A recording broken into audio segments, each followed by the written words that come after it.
so I kind of put it in different pieces on different tours to tell different stories. So this time I tell how the first verse of the song was written. Because of course, without the first verse, there would be no real song. So in 1966, 67, 68, 69, 70, and 71, Lindsay and I lived in San Francisco, and it was the time. It was Woodstock. It was the music mecca of the world. And we just, you know, Lindsay lived there his whole life, but my family was transferred up there right before my senior year in 1966. And so I joined his band in 1968, and again, we were right in the middle of this amazing thing that was happening. And so we were a good band, and we opened for a lot of the really big bands. So this was pretty amazing. We opened for Jimi Hendrix, 75,000 people at the Santa Clara Fairgrounds in San Jose. We opened for Janis Joplin at the Frosh Amphitheater, Stanford University. We opened for Chicago at the Fillmore, when they had that "Color My World," that one was huge. So, and the Wonderland Ball, and the Avalon Ball. We did many really big shows, which I think prepared us to walk into Fleetwood Mac down the line. So, the story goes, while we were in this band, because I was going to school, my parents were still supporting me, totally. So any money that I made in this band, called Fritz, was my money. So I heard a rumor that there was this amazing store in downtown San Francisco. We didn't get up there very often because it's 45 minutes away. So I said, I'm going up there and I'm going to find this store where all these famous rock and roll women buy their clothes. So I got in my Corvair Monza Spider 5-speed and drove up there and found a store and walked in to this tiny little store. I was really expecting something, you know, huge. It was a tiny little store with a beautiful wood floor, and there was just the most beautiful things in the world in there, and you were just like, I can't afford anything here, I know it. But at least I'm standing here on the floor where all these famous women have stood. So what I did was, I was standing there going, and I was the only one in there. I'm having a premonition, or a seizure, I'm not sure, but something.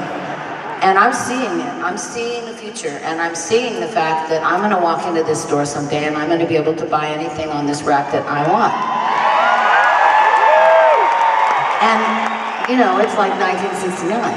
It's way far. Fleetwood Mac didn't come about until 75. It's a long time in front of us. So anyway, I stood there and I had the premonition, and what I always like to tell people is, if you have a dream and you believe in yourself and you know you're good and you have a passion, and hopefully you do have a passion, you follow that passion, because otherwise you're going to be so bored in your life. You need to do what you love, and you need to not let anybody get in your way and tell you you can't have fun. So do it, follow it, love it, be it, and maybe you'll be a rock star someday. So I'm back to the Velvet Underground, name of the store. Back to the floor that I loved. Back to the gypsy that I was.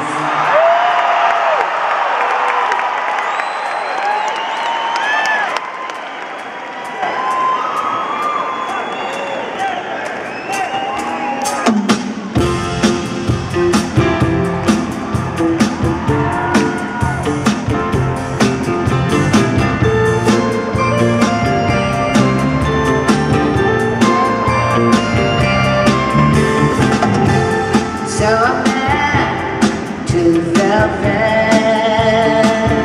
to underground, back to the floor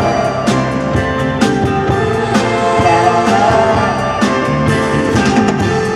to a room with some lace and some paper flowers. I'm back to the gypsy that I was, to the gypsy.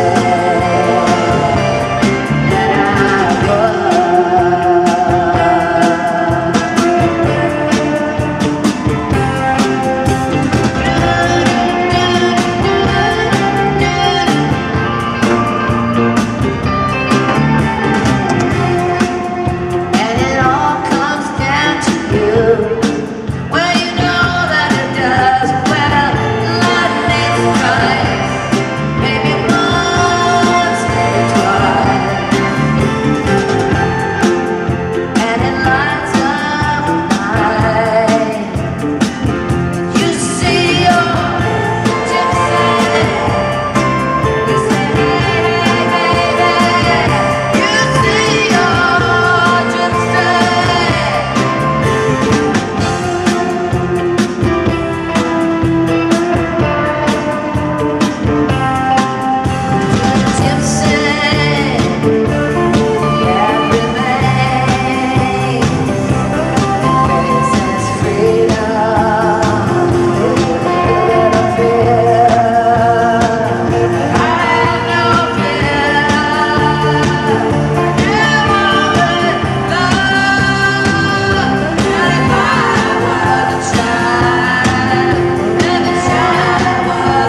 Thank you.